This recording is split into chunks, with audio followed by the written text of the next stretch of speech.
অনেক ভক্তি জমলে মধু লাগে, তখন চারদিক হরি দেখায়। শ্রীমতী যখন শ্যামকে ভাবলে সমস্ত শ্যামময় দেখলে, আর নিজেকেও শ্যাম বোধ হলো। রামকৃষ্ণ সমস্ত বিশ্ব ঈশ্বরময় দেখলো সেও ঈশ্বর। পাড়ার হ্রদে সীসা অনেক দিন থাকলে সীসাও পাড়া হয়ে যায়। রামকৃষ্ণ ভগবানের মধ্যে আচ্ছন্ন হয়ে থেকে ভগবান হয়ে গেল। কুমুড়ে পোকা ভাবতে ভাবতে আরশোলা নিশ্চল হয়ে যায়, নড়ে না। শেষে তাকে আস্তে আস্তে কুমুড়ে পোকাই হতে হয়। রামকৃষ্ণ ব্রহ্ম ভাবতে ভাবতে ব্রহ্ম হয়ে গেল। যে নিরাকার ছিল সে হয়ে দাঁড়ালো নরাকার। তার আবার সাধন ভজন কি? হরি আবার কবে হরিনাম করে? যার খোলা নেমেছে তার আবার জাল কিসের?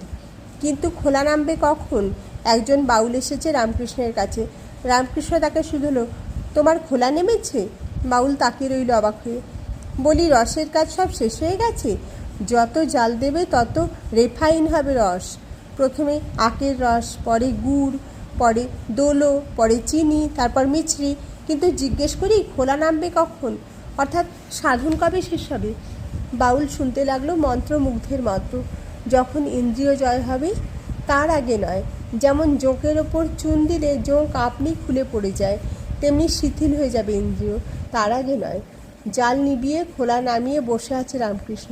সে এখন আকাশের মৌন, সমুদ্রের শান্তি, ধরিত্রীর সমর্পণ।